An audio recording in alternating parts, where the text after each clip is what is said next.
tu sois en quête de sens ou que tu te sentes en décalage, que tu sois parent, en couple, solo ou pas, ici, tu trouveras un espace pour libérer tes émotions et t'aligner avec tes aspirations les plus profondes. Bienvenue dans ce podcast Une onde d'humanité. Ma mission, c'est l'accompagnement vers la réalisation de soi à travers différents outils que j'ai mis en place, notamment les audios alchimiques, les accompagnements personnalisés, une boîte à outils évolutive ainsi que toutes mes publications sur les différents réseaux sociaux, mon blog et la chaîne YouTube. Je m'engage à partager cette quête de sens avec toi pour te permettre de retrouver ton estime personnelle et ta place dans le monde. Rien que ça. On y va ? Je m'appelle Sabine Georges et j'accepte la mission. Bonne écoute.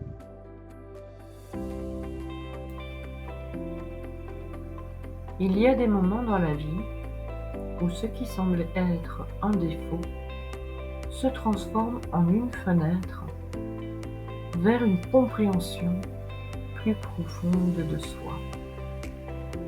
Bonjour à toutes et bonjour à tous. Bienvenue dans ce nouvel épisode d'une onde d'humanité. Le titre d'aujourd'hui, Hypersensibilité, de la découverte à l'épanouissement. Un voyage au cœur de soi. Merci d'être là, merci d'être à l'écoute. Aujourd'hui, on plonge dans un thème qui m'est particulièrement cher, un voyage intérieur, riche en découvertes, en défis et émotions. Et Mira est d'accord avec moi. Un sujet qui touche la vulnérabilité, mais qui, en même temps, parle de résilience, de force et de beauté.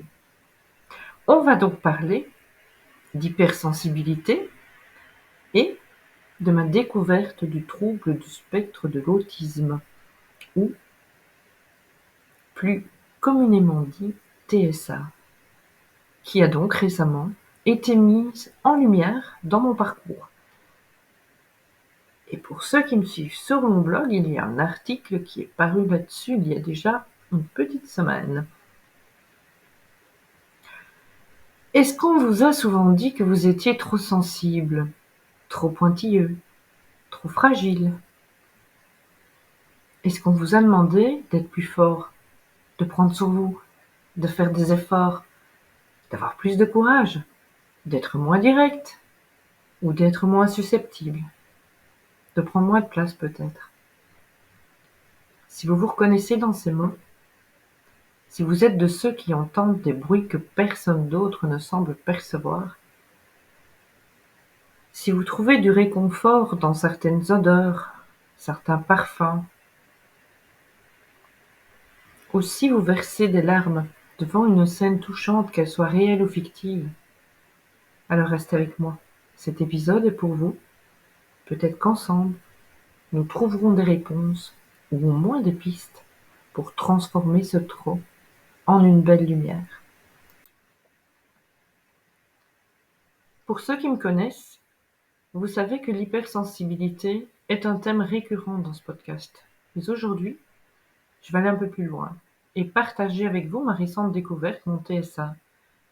C'est une étiquette qui, honnêtement, au début, m'a un peu effrayée.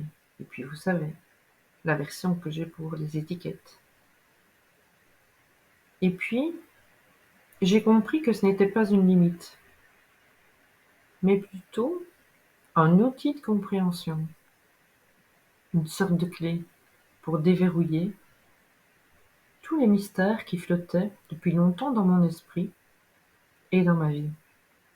C'est donc cette étiquette, la clé de la porte de ma prison. Cette étiquette, pour moi, n'est pas une définition, mais plutôt une sorte de loupe. Elle m'a permis de regarder en moi avec plus de douceur.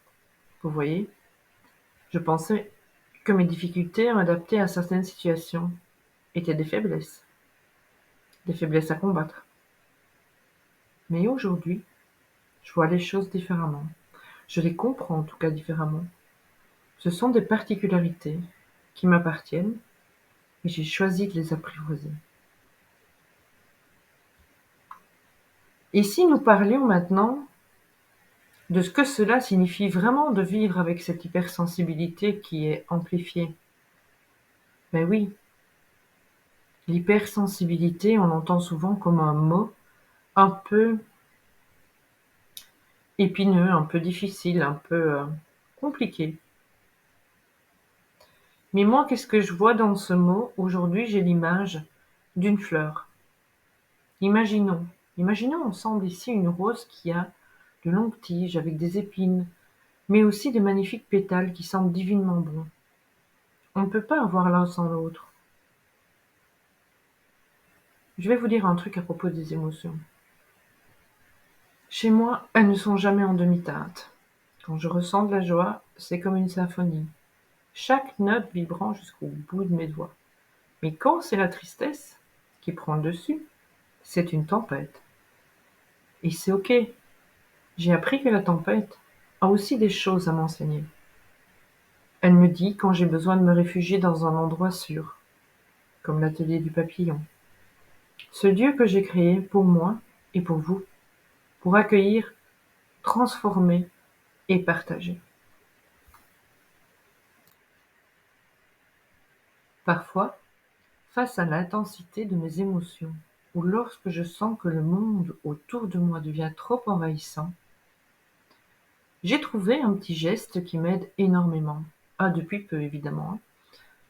Depuis évidemment mon diagnostic, puisque je mets doucement en place des petites choses pour rendre ma vie encore plus agréable à vivre et moins dans la lutte, ce qui fait que je sens bien au fur et à mesure des jours, au fur et à mesure de la digestion de cette information, que je m'apaise et qu'il y a plus de douceur en moi, qu'il y a moins de révolte.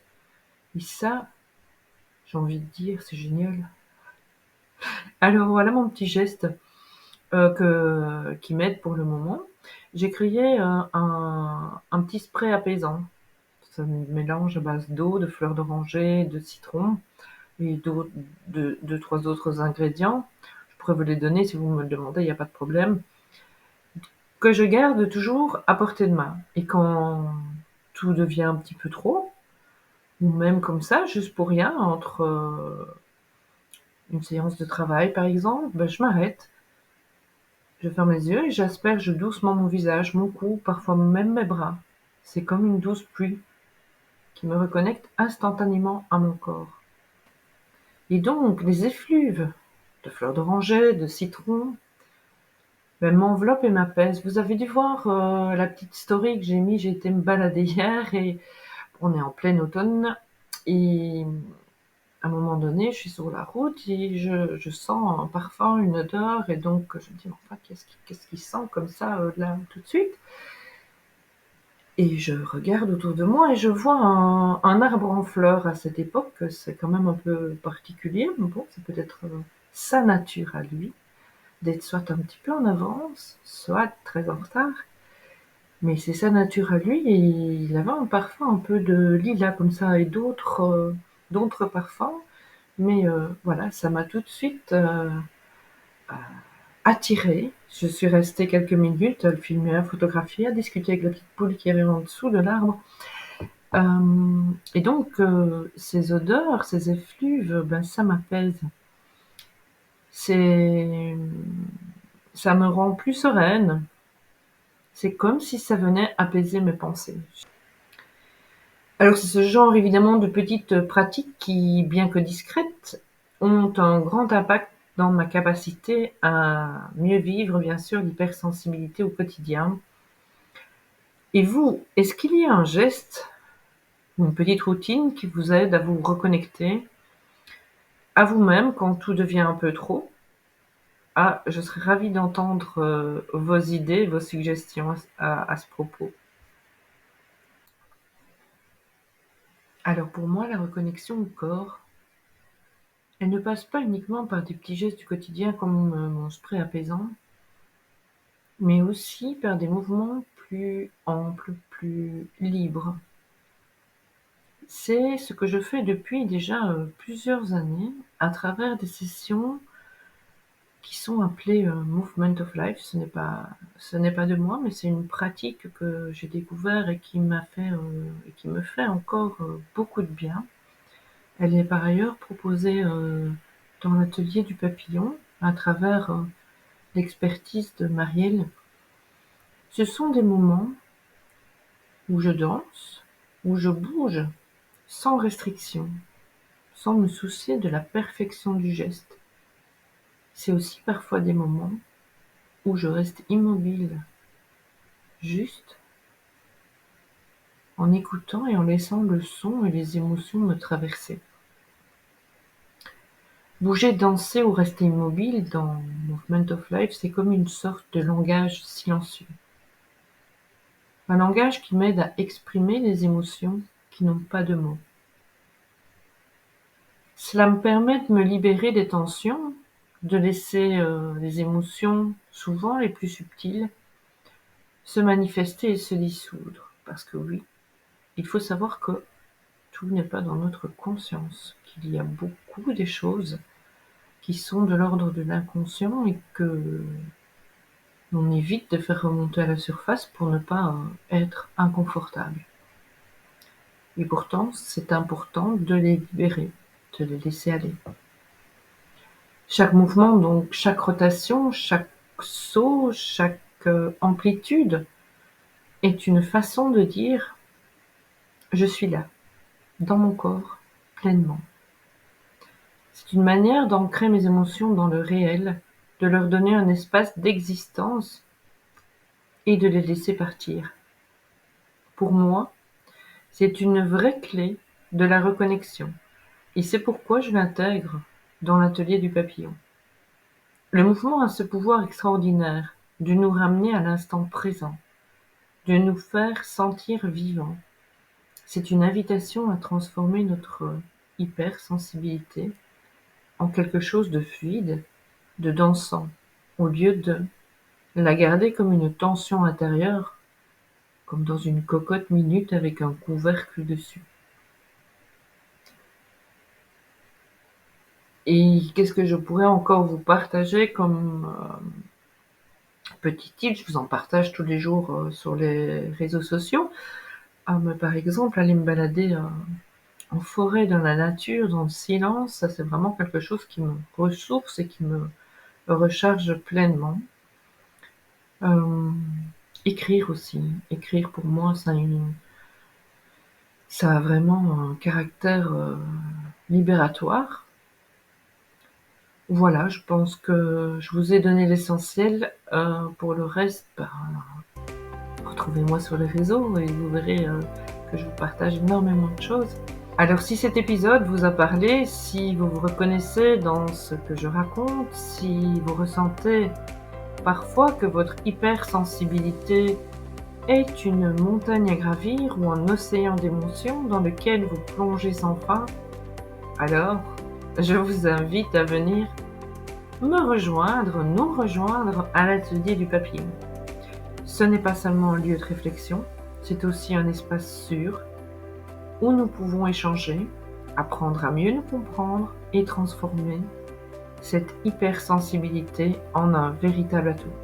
Ensemble, nous pouvons créer des outils pour que chaque émotion soit une ressource plutôt qu'une surcharge. Alors merci d'avoir été avec moi aujourd'hui pour ce voyage intime et intense. Vous savez, je crois vraiment qu'en se connaissant mieux, en apprivoisant nos différences, on peut atteindre une forme d'harmonie.